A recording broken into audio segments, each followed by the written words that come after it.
Have you ever really thought about where something successful comes from? Like, traced it back past all the hype, all the shiny packaging? Yeah, back to the gritty beginnings, the Yeah. workshop, the back room. Exactly. And that's what we're doing today. We're taking a deep dive into Karma genetics, Tracking their story, right, from this sort of underground Dutch scene in the 90s. all the way to becoming what many call a global cult classic. And we're digging into their history, using excerpts from Karma Genetics, Coffeeshop to Cult Classic as our guide. Our mission, really, is to unpack the standards they set, look at the strains that define them. And crucially, understand the breeding philosophy.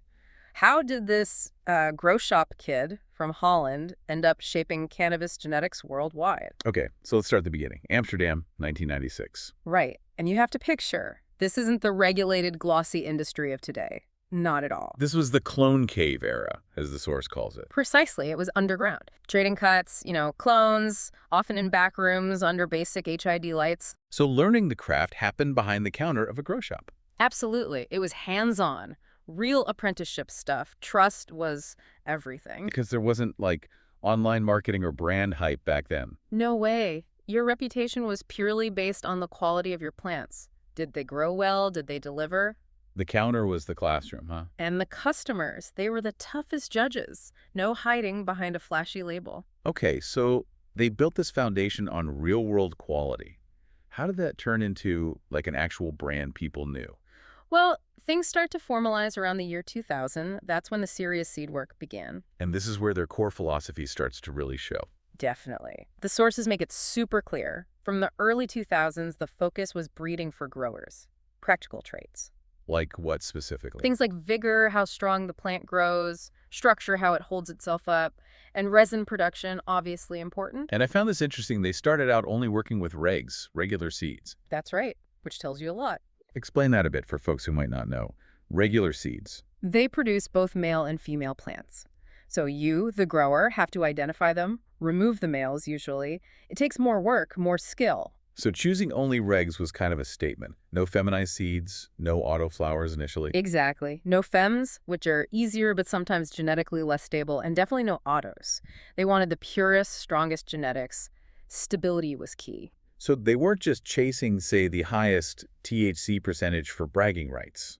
It seems not. The focus was on yield, yes, but also on stack quality in the grow room. Okay, stack. What does that mean for a grower? Stack is about how the buds form along the stem. Are they dense, chunky, well-structured? It affects yield, trimming time, bag appeal. So it's about a plant that performs well structurally and produces well. Right. Yield and stack over just chasing clout or a high number. That focus on the cultivation itself built their early street cred. Hold on. So in the early 2000s, everyone's starting to talk THC percentages, this arms race, and they just ignored it. Well, ignored might be strong, but they prioritized differently. It was definitely a calculated choice. Seems risky, though. Maybe. But they tapped into a different need. While others chased THC, Karma was solving real problems for serious growers.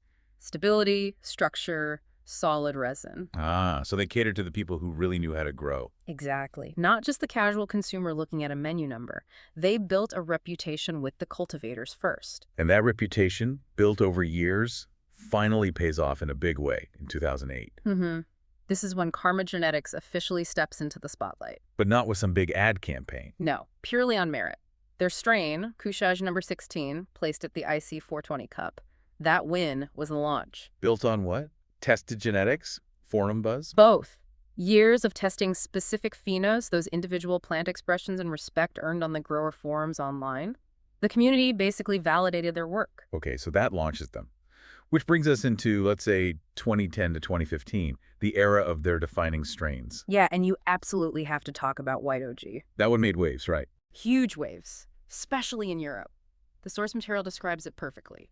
Loud, chunky, knockout flower. Loud, chunky knockout. Okay. It was the embodiment of that early philosophy. Great structure, vigorous, potent, just a beast. And it won awards to back it up. Oh, yeah. Third place Indica, High Times 2010, then multiple big wins in Spain between 2014 and 2015. So it proved their method worked on the competition stage, too. Totally. White OG opened the door. But what really cemented their reputation was stabilizing that line. How so? With the follow-up strains. Biker Kush, Dominator, Karma OG. These weren't just one-offs. They showed consistency, reliability, proven performers time after time. Okay, so they established that solid, reliable base. But then things shift gears in 2013, right? With Headbanger. Yeah, Headbanger flipped the script. It became legendary like almost overnight. How was it different from White OG? Totally different personality. White OG was the dependable champ. Headbanger. Well, it was sour diesel crossed with biker cut. Okay, sour D lineage 7 Yeah, OG. cool. Exactly. The sources use words like stretch, gas, and chaos. Gas, that intense fuel smell and taste. That powerful, pungent terpene profile. And chaos maybe refers to it being a bit less predictable in the grow room sometimes, maybe more stretch than some wanted. But that chaos became a good thing. For some people, absolutely, especially sourheads, people who love that sour diesel profile, and critically, for hash makers. The resin production was insane. The resin. So even if it stretched, the payoff was worth it for extraction. Precisely. And the awards proved it again. It got second for sativa at the IC 420 Cup in 2015. Okay, good showing. But then first place overall for Shatter at the Secret Cup Barcelona the same year. That Shatter win, huge confirmation of their focus on resin quality. Right, that makes sense. So we've got the internal philosophy, the big strains. What about working with others? The Karma Squad era. Yeah, starting around 2014, this was a really smart strategic phase. What do they do? Karma basically opened the vault. They started sharing their prized genetics, verified male plants, clone-only cuts, deep tester seeds. But not just randomly giving them away. No. With a very select, tight circle of other breeders they respected, it was about strategic partnership. Amplifying their genetic lines through others. Who was in this inner circle? Key names mentioned are Canorado, Mosca Seeds, Old School Genetics, breeders known for similar dedication to quality and rigorous work. So the idea was to let their stable genetics mix with other top lines. Exactly. Ensuring those solid traits, that karma backbone, spread even further, influencing the whole gene pool, really. And you can see that influence today, right? In strains they didn't even release themselves. Absolutely. You trace the family trees of a lot of modern hits, and Karma's work is right there in the foundations. Like which ones? Well, Biker Kush, for instance, became a massive building block. Think Road Dawg, that's Star Dog crossed with Biker Kush, a collab with Top Dog. Okay. Or Sour Power OG, that was Sour Power X Biker Kush, working with Hortalab, another big hit. It shows how valuable that structural integrity they bred for early on really was. Totally. Biker Kush provided the reliable frame, so other breeders could add exotic flavors or traits on top without the whole thing falling apart, genetically speaking. Makes sense. Any other examples? Sure. TenBanger, that's Headbanger X Sunset Sherbet with the Tenco. You get the Headbanger gas and resin, plus that modern dessert profile. Right. And even their own later work showed this, like Hayabusa OG pairing Biker Kush with Race Fuel, or Biker 41 mixing it with the famous Gelato #41 cut. And Camarado OG, that's the Canorado link? Yep, Karma X Canorado, originally via Pink House in Colorado Springs. It just shows how deep those collaborative roots went in the U.S. and Europe. So their genetics became these essential building blocks for so many others. Pretty much. Their influence is way bigger than just their own catalog. Okay, fast forward to more recent times. The market is screaming for flavor, right? Terpenes, terps. How does a legacy breeder known for structure adapt? That's the challenge they faced around 2022, the terpene shift. They had to lean into flavor. But without losing what made them famous? That was the key. Introduce those exotic profiles, but keep the backbone. Keep the structure, the grower-friendly traits. And we saw that in releases like Fresca Lemon Melon Cream. Sour lemon mochi, too.